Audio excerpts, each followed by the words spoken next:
주위를 둘러보면 커피 전문점에서 음료를 주문할 때 개인 용기인 텀블러를 사용하는 사람들이 있습니다.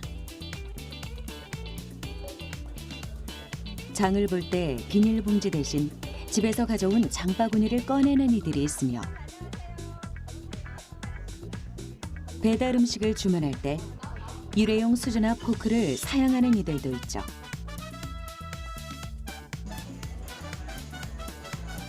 아주 조용히 그리고 조금씩 달라지고 있는 생활의 단면들. 바로 플라스틱을 대하는 우리의 자세입니다. 만일 플라스틱으로 구성된 것들을 모두 외면한다면 개인뿐만 아니라 사회 전반에 걸쳐 많은 불편을 가져올 텐데요. 그럼에도 불구하고 플라스틱 사용을 줄여야 하는 이유는 과연 무엇일까요? 우리나라를 넘어 세계가 플라스틱 프리를 외치고 이를 실현해 나가고 있는 이유. 우리는 그 점에 주목할 필요가 있습니다.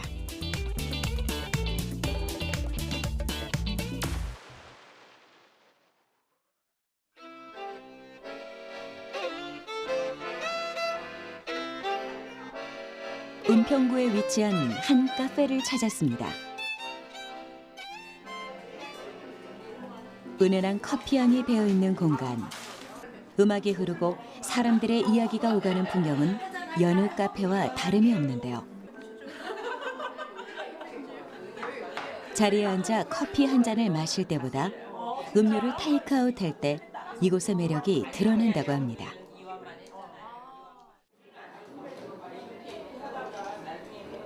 보통의 매장에선 테이크아웃용으로 일회용 컵이나 일회용 플라스틱 용기를 사용할 텐데요.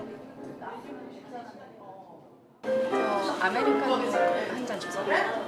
네, 저희가 일회용품 안 쓰고 있는데 텀블러 빌려드려도 될까요? 아, 제가 텀블러를 가져갈 수 있는 거예요? 네, 빌려드려요. 그냥 빌려드리고 편하실 때 일주일 안에 갖다 주시면 돼요. 아, 일주일 안에? 이거 갖다 드릴 수 있어요.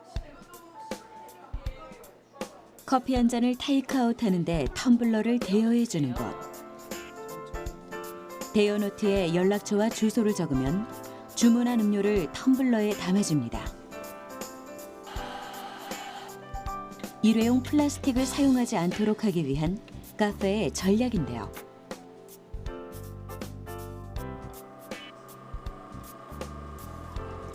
보온, 보냉 기능이 있는 텀블러의 가격을 생각한다면 수지 타산이 맞지 않은 일일지도 모릅니다.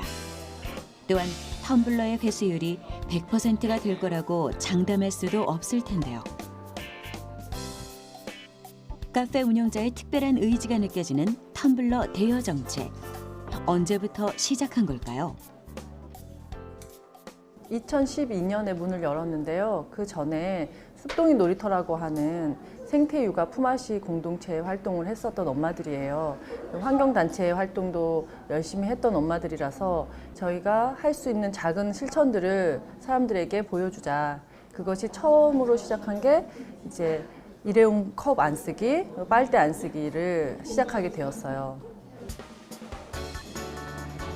우리나라는 커피 전문점과 함께 커피 소비량이 증가하면서 일회용 플라스틱 컵 사용량 또한 급격히 증가했는데요. 2015년 기준 연간 일회용 플라스틱 컵 사용량은 약 250억 개로 집계됐습니다. 이는 1인당 1년에 약 500개의 플라스틱 컵을 쓰레기로 배출한다고 볼 수 있죠. 일회용 플라스틱 컵과 떼어놓을 수 없는 빨대 또한 같은 비율로 배출되는데요. 아이스 음료를 마실 경우 플라스틱 컵과 빨대를 사용하는 시간은 약 5분. 단 5분의 편리함을 위해 우리는 썩지 않는 플라스틱 폐기물을 만들어내고 있는 겁니다. 마을 주민이자 어머니들이 모여 운영하는 에코 카페. 아이들에게 더 좋은 환경을 물려주고 싶은 이들의 생각은 작은 실천으로 이어졌고 지금은 일회용품을 사용하지 않는 것이 일상이 되고 있습니다. 물론 불편함이 전혀 없는 건 아닐 텐데요. 대여한 텀블러를 반납하지 않는 사람도 있고 텀블러 설거지거리도 만만치 않죠. 빨대를 사용하지 않는 것에 대해 불만을 표시하는 사람도 있다고 합니다. 그래서 이곳에선 빨대가 정 필요한 이들을 위해 옥수수 전분으로 만든 친환경 빨대를 준비해 놓고 있는데요. 빨대 없이도 우리는 아이스 커피나 과일 주스를 마실 수 있습니다. 단지 적응할 시간이 필요할 뿐이죠. 12년부터 지금까지 계속 플라스틱 사용하지 않겠다는 그런 가치를 지니고 있었는데 한때는 이 가치가 크게 도움이 되지 않는다고 보는 분들도 많았어요. 그런데 그 거북이 코에 빨대가 들어있는 그런 사진이 이제 많은 사람들이 보고 공유하게 되면서 나의 작은 실천이 없이는 변하지 않는구나를 사람들이 깨닫기 시작한 것 같았어요. 그래서 한 번은 텀블러를 빌려 가신 분이 너무 좋다고 그 텀블러에다가 맛있는 음료를 다시 담아 오신 적이 있어요. 그래서 그때 되게 보람을 느꼈습니다.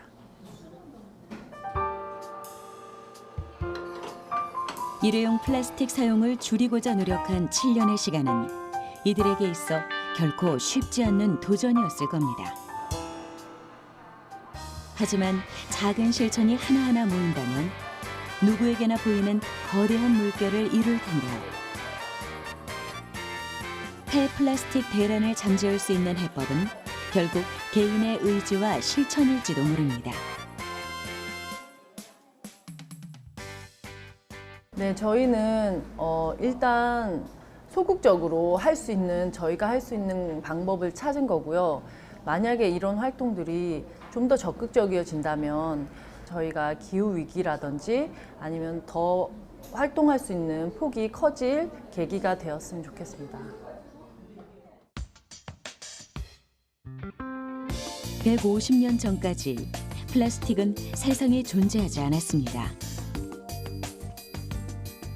1869년 당시 미국 상류 사회에선 당구가 유행이었는데요. 코끼리 상으로 만든 당구공이 너무 비쌌기 때문에 상아를 대체할 물질을 찾으려 연구를 하다 우연히 발견한 것이 바로 최초의 천연수지 플라스틱입니다. 이후 30여 년이 지난 1906년 미국의 화학자 리오 베이클랜드는 페놀과 폼 알데하이드를 반응시켜 최초의 합성수지를 만들었습니다. 그리고 이를 베이클라이드라고 이름 붙였는데요. 내구성이 뛰어나고 절연성이 있으며 부식이 되지 않는 값싼 소재. 이것이 합성수지를 원료로 한 플라스틱 시대의 출발을 알렸죠.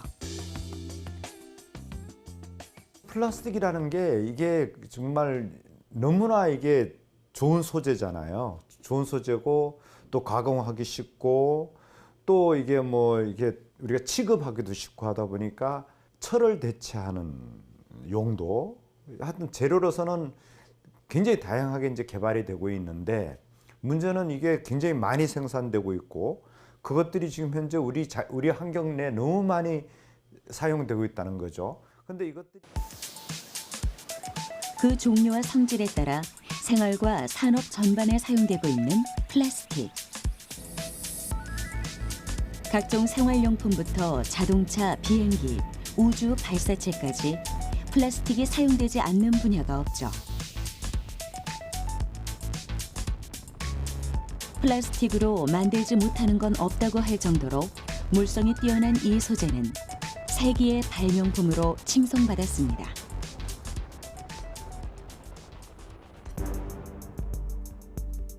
하지만 문제가 발생했습니다. 기하급수적으로 증가하는 일회용 플라스틱 사용량을 현재의 폐기물 처리 시설이 감당하지 못해 바다로 땅으로 버려지고 있는 상황. 플라스틱의 썩지 않는 성질은 이제 빛이 아닌 그림자가 되어 환경오염의 주범이 되고 있습니다. 생태계 또한 플라스틱으로 몸살을 앓고 있죠. 썩지 않은 채 지구를 돌아다니고 있는 플라스틱은 미세한 형태가 되어 생물의 몸속으로 침입하고 있습니다. 사람도 안심할 수 없습니다.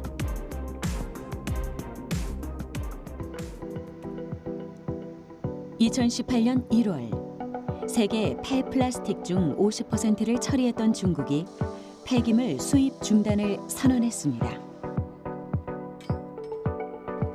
이에 갈 곳을 잃은 선진국들의 폐플라스틱은 쓰나미가 되어 동남아시아를 강타하고 있죠.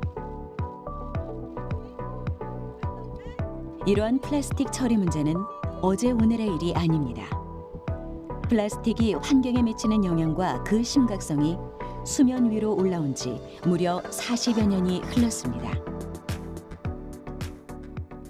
1980년대의 쓰레기, 70년대 쓰레기를 요즘 이제 땅을 이렇게 파다 보면 나와요. 그럼 그 쓰레기 줄을 이렇게 쭉 보면 그 라면 봉지라든가 플라스틱은 그대로 그냥 있어요. 그러니까 자연 매립을 하더라도 이거는 분해가 안 되고 자연 환경에 계속 되게 되는 거잖아요. 어차피 석유화학 물질이기 때문에 소각을 해서 열 에너지를 해소하는 방법. 그리고 이제 가장 좋은 거는 물질 재활용이죠. 문제는 이제 그 요즘 플라스틱이란 게 단일 성분으로 만들어진 게 거의 없잖아요. 열 안정제라든가 부가적으로 여러 가지가 첨가되고 또 거기에 또 폴리에틸렌과 폴리피놀이 섞여 버리고 그리고 복합 재질이 되다 보니까 저희들이 재활용을 못 해요. 누군가는 플라스틱이 분해되는 데 소요되는 시간이 무려 500년이나 된다고 말합니다.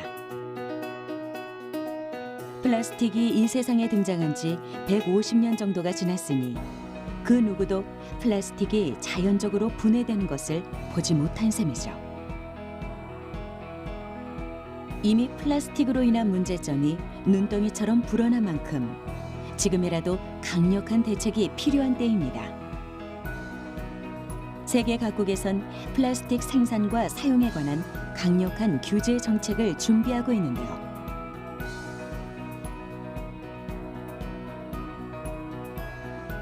인도네시아 발리에선 지난 2018년 12월 비닐봉투, 스티로폼, 그리고 빨대의 사용을 금지하는 규제안이 통과됐습니다. 미국과 캐나다는 뉴욕과 밴쿠버 내 식당이나 술집에서 일회용 빨대 사용을 금지하는 법안이 실행됐고 유럽연합은 2021년까지 플라스틱 면봉, 빨대, 풍선 막대, 식기 등의 사용을 금지할 계획입니다. 우리 정부도 대책 마련에 나섰는데요. 지난 12월 제5차 국가환경종합계획이 국무회의에서 의결됐습니다. 탈석탄, 탈내연기관화와 함께 탈플라스틱이 주요 정책으로 반영됐는데요. 우리나라는 2020년부터 2040년까지 친환경 플라스틱과 플라스틱 대체 물질을 개발하고 플라스틱 제품 감량과 일회용품 사용의 단계적 금지 등이 추진될 예정입니다. 플라스틱 제로 시대를 향하여 세계가 함께 움직이고 있는 것이죠.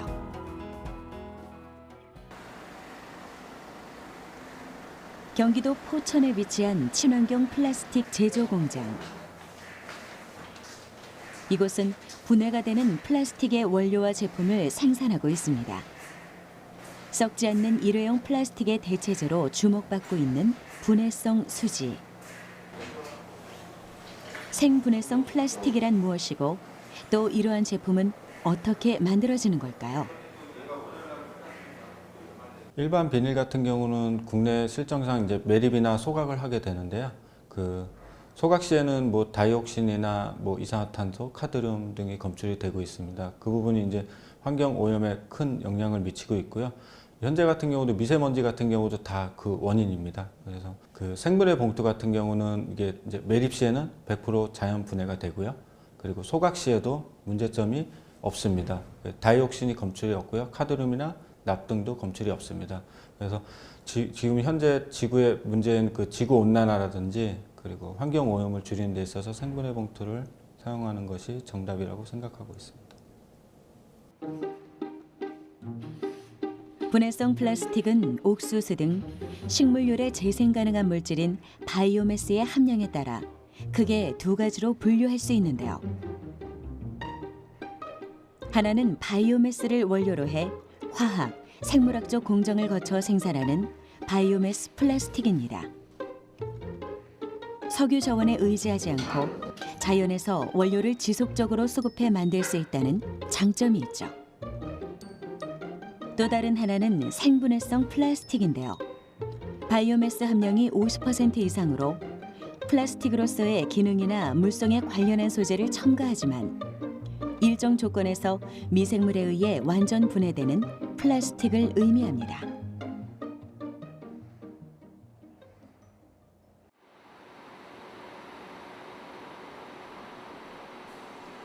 이곳에선 생분해 비닐봉투를 생산하고 있는데요.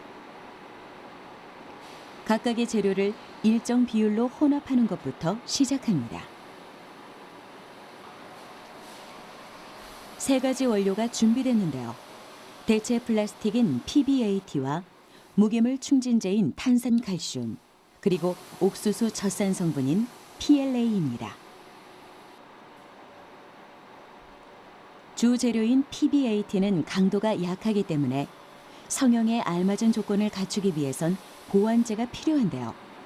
생분해 비닐봉투에 일정 강도를 맞추기 위해 탄산칼슘과 PLA가 보조제로 첨가되는 것이죠. 첫 번째 탄산칼슘은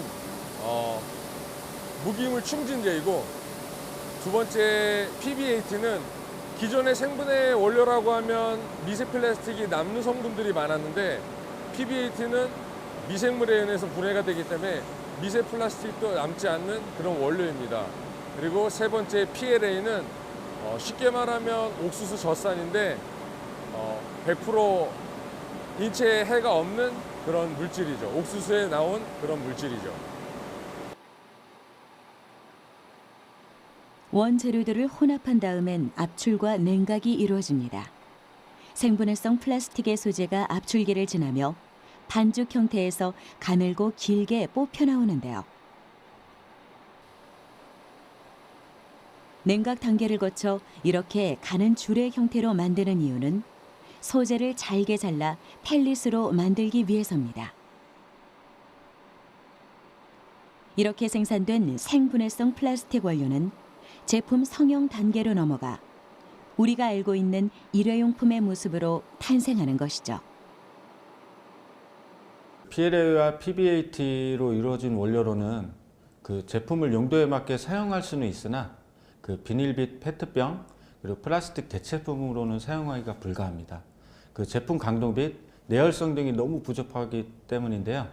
저희 첨가제는 제품 강도 및 그 내열성을 보완하여 현재 사용하고 있는 플라스틱의 성형과 사출품을 플라스틱과 대등한 스펙으로 사용이 가능합니다.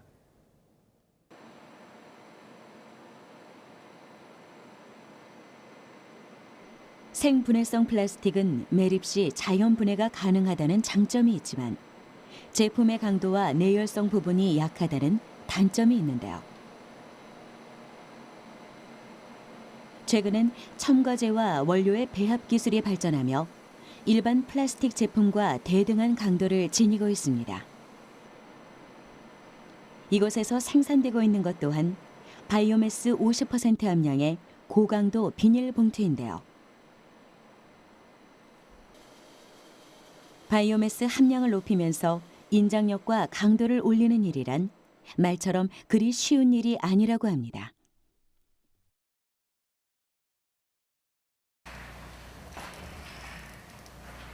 합성수지 비닐봉투에 이미 익숙한 사용자의 요구를 충족시키기 위해선 같은 일회용 비닐봉투를 제조하는데도 생분해성의 경우 몇 배의 노력이 필요한데요. 생분해성 제품에 대한 기준이 따로 없기 때문에 합성수지 비닐봉투의 물성 기준에 맞춘다고 합니다. 소재가 지닌 한계를 넘기 위해 첨가제 합성 기술과 물성에 대한 연구를 이어오고 있는 이들. 한 장의 생분해 비닐봉투 속에는 만드는 사람들의 기술과 노력, 그리고 환경을 생각하는 마음이 담겨 있는지도 모릅니다. 생분해 봉투 같은 경우에는 기존 합성 수지에 비해 인장 강도 신정률은 뛰어나지만 인열 강도 부분이 조금 부족해서 저희 연구소 쪽에서는 그 부분을 보완하기 위해 연구 개발을 계속하고 있는 상황입니다.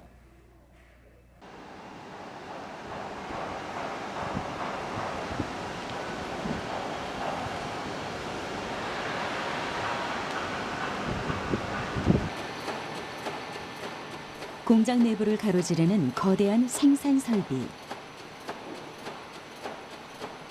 이 장비를 활용해 만들고 있는 건 우리에게도 익숙한 박스인데요. 특이한 게 있다면 박스 생산 과정에서 접착제를 도포한다는 겁니다. 테이프 대신 친환경 접착제를 사용함으로써 플라스틱 폐기물을 줄일 수 있는 박스를 만드는 거죠. 저희 박스에는 테이프를 쓰지 않는 대신 그 친환경 접착제가 미리 도포되어 고객들에게 전달이 됩니다. 그럼 고객은 쉽고 빠르게 포장 작업을 할 수 있는 게 저희 제품의 특징입니다. 우리가 흔히 사용하는 박스는 모양대로 접은 후 테이프로 고정해야 합니다. 이 과정은 시간이 오래 걸릴 뿐 아니라 테이핑 시 최대 100데시벨 정도의 소음이 발생해 적지 않은 스트레스를 안겨주죠.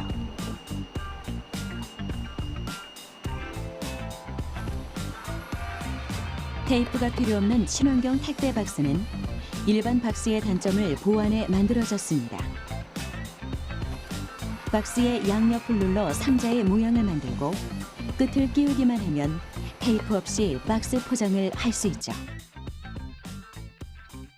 처음에 개발하게 된 거는 그 고객들이 좀 더 편리하게 포장을 할 수 있도록 아이디어 차원에서 시작을 했다가 그게 환경과 연결되어 있다는 거를 인지하면서 점점 일회용 플라스틱이나 비닐 등을 없애는 그런 패키징으로 지금 발전해서 개발을 하고 있습니다. 친환경 택배 박스의 장점은 박스가 맞닿는 면에 접착제가 있어 테이프를 쓰지 않고도 포장을 할 수 있다는 겁니다. 환경부에 따르면 생활 폐기물 중 포장 폐기물이 차지하는 비중이 30%에 달한다고 하니 택배로 인해 얼마나 많은 쓰레기가 발생하는지 짐작할 수 있는데요. 친환경 택배 박스는 재단된 박스를 조립해 끼우거나 접착제로 고정하기 때문에 박스 모양을 유지할 수 있습니다. 테이프를 쓰지 않음으로써 플라스틱 폐기물을 줄일 수 있는 겁니다. 처음부터 대체가 쉽지는 않을 겁니다. 하지만 저희가 계속 그 플라스틱이나 비닐에 대한 대체품을 만들고 있고 그 제품들이 점점 사용량이 늘어난다면 지금 현재 사용하고 있는 플라스틱이나 비닐 쓰레기들은 점점 양이 줄어들 거라고 생각을 합니다. 택배 포장 폐기물은 테이프뿐만이 아닙니다. 일명 뽁뽁이라고 불리는 비닐 완충제, 에어캡의 사용도 무시할 수 없는데요. 최근 이곳에서는 에어캡을 대신할 수 있는 포장 박스에 관심을 두고 새로운 친환경 박스 개발에 한창입니다. 박스 자체가 충격을 흡수할 수 있도록 설계해 비닐 완충제 사용을 줄이는데 그 목적이 있죠. 한 장으로 된 종이 상자를 접어서 이런 굴곡을 만들어서 외부 충격에서 제품을 보호해 줄 수 있는 그런 상자입니다. 접히는 구간들이 굉장히 많아서 굴곡들이 굉장히 많아서 그 부분들을 접었을 때 선과 선들이 잘 맞물릴 수 있도록 그렇게 해야지 틀어지가 않거든요. 그리고 그 맞물릴 수 있게 좀 정밀하게 작업하는 게 중요합니다. 마치 조립식 장난감처럼 보이는 완충 박스. 상자를 여러 번 꺾어 접어 내부 공간을 확보함으로써 물건에 충격이 가해지지 않도록 한 것인데요. 상자 안에 물건을 담고 떨어뜨려 봤습니다.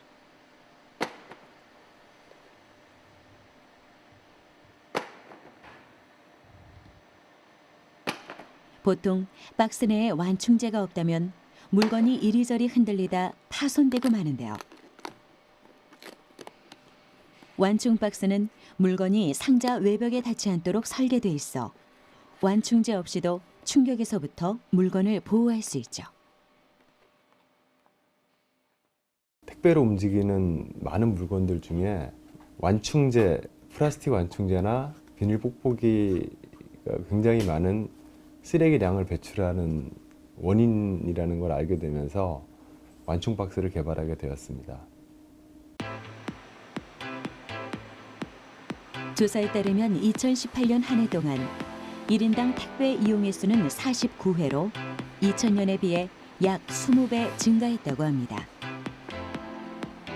대부분의 택배 박스에는 테이프와 에어캡을 사용하는 것을 감안했을 때 택배 포장으로 인한 플라스틱 사용이 전체 플라스틱 사용량에 얼마나 큰 영향을 주는지 알 수 있는데요.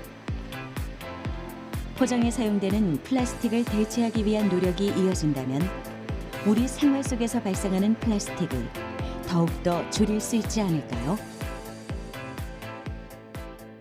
지금 저희가 개발한 제품들 중에서도 아직 보여드리지 못한 제품들이 많이 있습니다.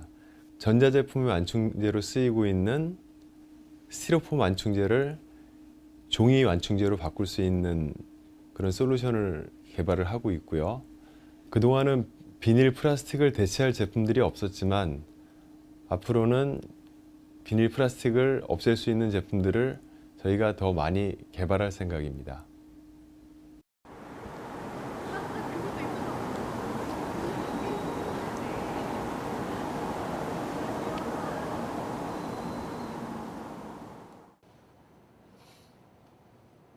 플라스틱의 분해 시간을 단축시키는 연구는 많은 연구자들에게 주어진 숙제와도 같은 일인데요.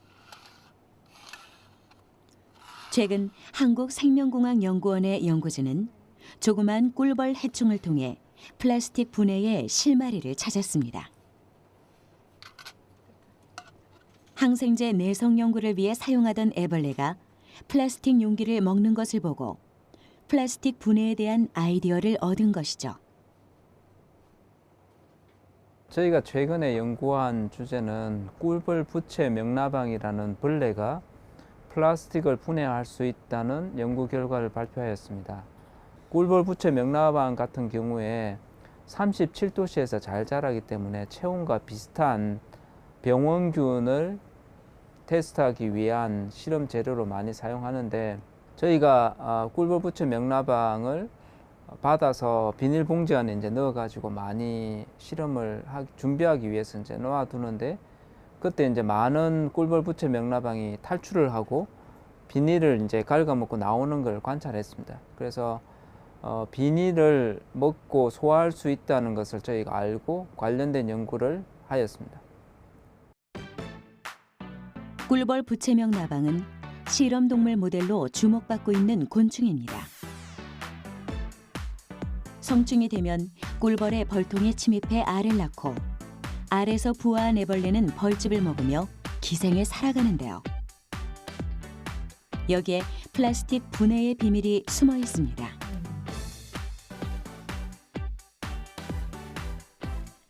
연구진은 꿀벌 해충이 벌집을 먹듯 플라스틱을 먹는 이유를 벌집을 구성하는 왁스와 플라스틱의 화학적 구조가 비슷하기 때문이라고 추측하고 있는데요. 이에 연구진은 다양한 종류의 플라스틱을 사용해 실험을 진행하고 있습니다.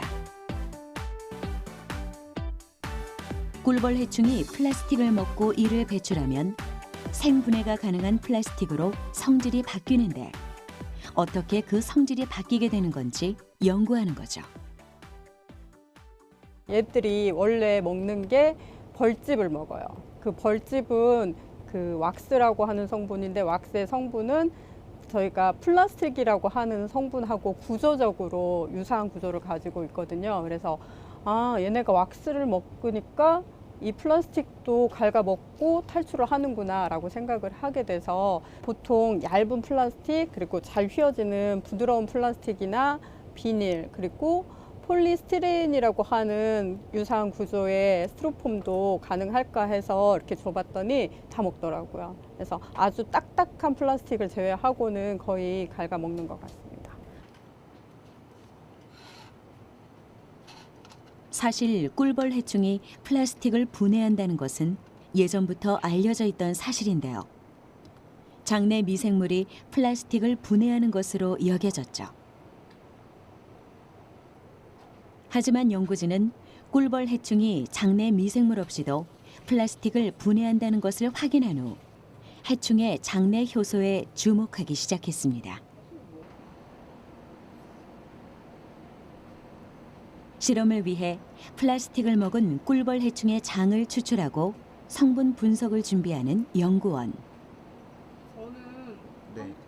해충이 분해된 플라스틱을 배설하는 것을 보고 플라스틱이 장 속에 머무는 동안 특정 효소에 영향을 받은 것이라고 생각한 건데요. 연구진은 이 추측을 바탕으로 꿀벌 해충이 플라스틱을 분해하는 원인을 찾아 실험을 이어가고 있죠. 플라스틱을 이제 벌레가 먹고 나서 그걸 장을 통과한 다음에 마지막에 배설물로 나왔을 때 저희가 조사를 해보면 플라스틱이 분해되어 가지고 아주 잘게 쪼개진, 화학적으로 쪼개진 형태로 되어 있습니다. 탄소와 수소로만 되어 있는 플라스틱이 마지막에 산소가 붙어져 있는 상태로 장 속에서 어떤 변화가 일어났던 것입니다.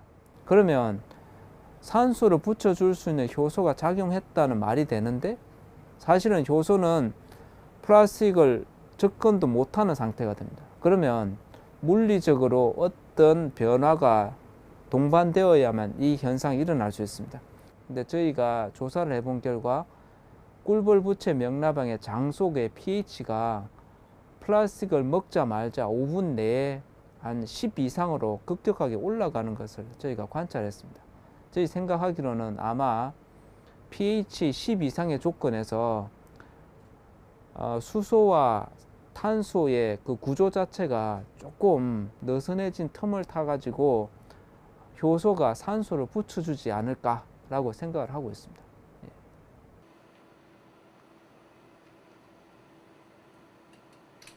일반적으로 자연 속의 생명체가 왁스 성분을 먹고 분해하는 것은 흔치 않은 현상인데요. 성분 분석을 통해 꿀벌 해충의 장에서 일어난 변화를 확인하는 연구원. 먼저 왁스의 성분을 분석하고 왁스를 먹은 해충의 장내 성분을 분석합니다.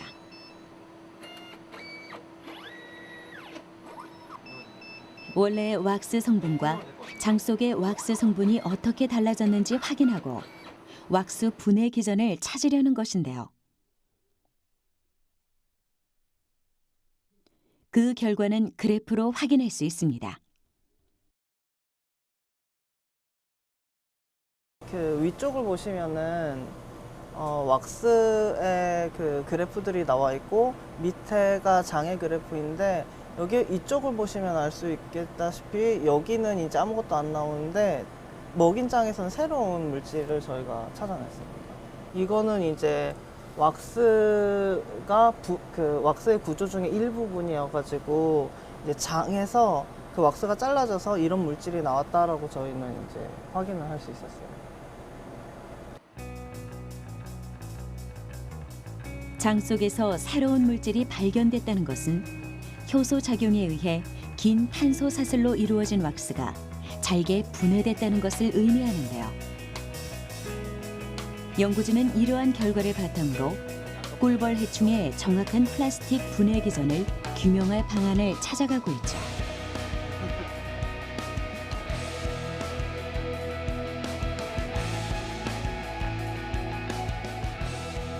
끊임없는 연구를 통해 왁스와 플라스틱을 분해하는 초기 단계에서 중요한 역할을 하는 3가지 효소를 발견한 연구진. 앞으로 꿀벌 해충의 장 분석은 물론 인공장을 만들어 플라스틱이 분해되는 기전 연구를 이어갈 예정인데요. 실험을 통해 플라스틱 분해 효소를 특정짓고 이를 대량으로 생산하게 된다면 플라스틱을 분해하는 데 속도를 낼 수 있을 겁니다. 그리고 우리는 이처럼 플라스틱의 근본적인 문제를 해결하는 연구를 통해 조금 더 깨끗한 미래를 마주할 수 있게 되겠죠. 앞으로 상용화는 상당히 고민스러운 부분 중에 하나인데, 왜냐하면은 꿀벌 부채 명나방이 애벌레 상태로 있는 기간은 전체 생육 기간의 2주 정도밖에 되지 않습니다. 근데 그 2주를 계속해서 유지하는 게 쉽지 않습니다. 그래서 이제 저희가 생각하기로는 산소를 붙여주는 효소와 그 다음에 붙여준 이후에 그 플라스틱 그 긴 사슬을 자를 수 있는, 그러니까 효소는 이제 가위라고 생각하시면 되는데, 그런 가위 같은 효소를 대량으로 이제 그러니까 생산을 한 다음에 플라스틱에 적용해 가지고 플라스틱을 그러니까 분해하는 그런 일들을 시도해 보려고 저희가 고민하고 있습니다.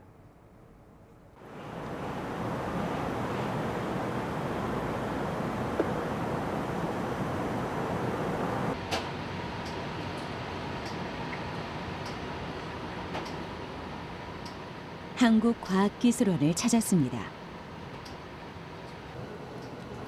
이들은 탈플라스틱을 위해 어떤 연구를 진행하는지 궁금한데요. 이상혁 교수팀은 특별한 플라스틱 생산 기술을 연구하고 있습니다. 대장균을 활용해 생분해되는 플라스틱을 개발하는 건데요. 썩지 않는 플라스틱을 대체할 친환경적인 플라스틱을 만드는 거죠. 저희는 미생물을 이용해서 생분해성 플라스틱을 만드는 기술을 개발해 왔는데요. 그걸 만드는 방법을 크게 2가지로 합니다. 하나는 자연계에서 원래 이러한 플라스틱을 만들 수 있는 미생물을 분리를 해서 그것을 배양을 잘 해가지고 효율적으로 생산하는 게 한 축이고요. 또 하나는 원래는 이 플라스틱을 만들지는 못하지만 우리가 대사공학이라는 기술을 써서 이 플라스틱을 훨씬 더 효율적으로 만들 수 있게 하는 그러한 미생물을 개발하는 양축으로 개발해서 생산하고 있습니다.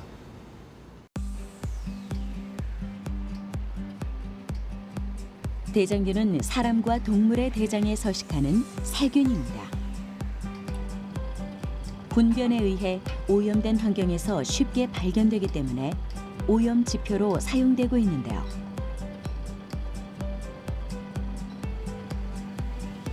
특히 유전자 조작이 쉽고 세포의 성장 속도가 빠르다는 특징이 있어 다양한 연구에 활용되고 있죠. 유전자 변형이 용이한 대장균은 미생물을 활용해 생분해성 플라스틱을 개발하는 연구진에게 아주 좋은 연구 소재입니다. 생분해성 플라스틱이란 토양의 박테리아나 다른 유기 생물체에 의해 분해되는 플라스틱을 말하는데요. 연구진은 직접적으로 플라스틱을 만들 순 없지만 대사를 조절함으로써 많은 양의 플라스틱을 빠르게 생산해낼 수 있는 대장균에 주목한 겁니다. 미생물로 플라스틱을 만들 수 있는 길이 열린 것이죠. 그 미생물은 이제 한 마리가 우리 몸 개체 하나이기 때문에 여기서 모든 일이 다 이루어집니다. 이 모든 일이 다 이루어지기 위해서는 우리 세포처럼 걔들도 게놈을 가지고 있어요. 유전체. 거기 안에는 DNA로 유전자를 코딩하고 있고 그 유전자들의 상당수는 어떤 생화학 반응을 매개하는 그 촉매 역할을 한 효소를 코딩하고 있거든요.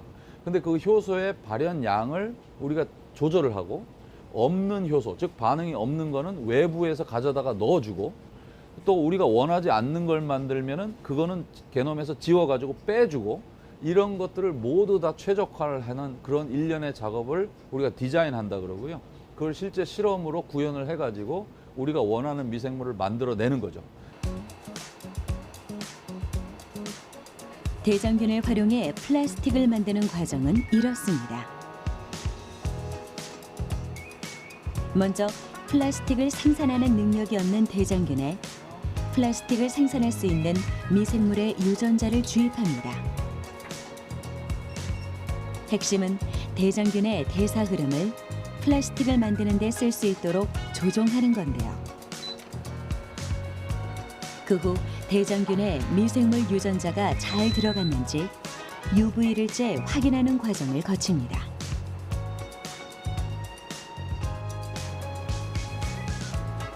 대장균의 유전자 변형을 끝낸 후엔 배양을 하는데요. 이때 낙엽이나 폐목재 등 목질개 바이오매스에서 얻은 포도당을 넣어줍니다. 플라스틱을 생산할 수 있도록 먹이를 주는 건데요.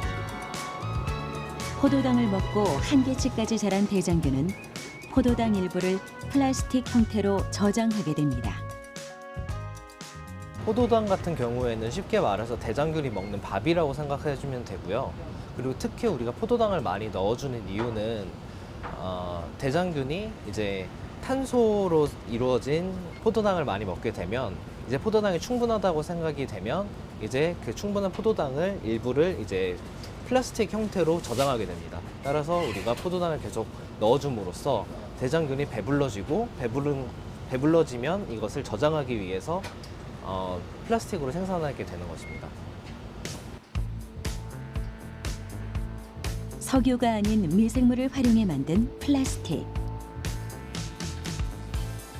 친환경적으로 플라스틱을 생산할 수 있다는 면에서도 큰 의미가 있는데요. 현미경 관찰을 통해 플라스틱 생산 여부를 확인해 봤습니다. 기다란 막대처럼 생긴 세포가 있는 반면에 파란색의 동그란 물질을 품고 있어 꼭 살이 찐 것처럼 보이는 세포가 있는데요. 세포에 있는 파란색 물질이 바로 플라스틱입니다. 이것을 가공에 사용한다면 앞으로 분해되지 않는 플라스틱의 무분별한 사용을 줄일 수 있을 겁니다. 우리가 환경에 대해서 이렇게 피해를 입히면 안 되겠고 우리 후손들한테도 좋은 환경을 물려줘야겠다는 마음은 다 공유를 했으니까 플라스틱을 제대로 쓰는 방향, 즉 사용하는 것도 최소화, 사용한 것은 거의 100%에 가까운 리사이클, 이러한 행동을 통해서 우리가 플라스틱을 좀 슬기롭게 써야 된다라는 것이 결론이 아닐까 싶습니다. 우리가 세상을 바꿀 때 한꺼번에 모든 걸 다 바꾸기는 쉽지 않지만 아주 적은 부분, 즉 뭐 플라스틱 빨대를 사용하지 않는다거나 생활에 사용할 수 있는 플라스틱을 의식적으로 줄이는 조그마한 노력들이 플라스틱 문제를 근원적으로 해결할 수 있는 그런 일이라고 생각하고 있습니다.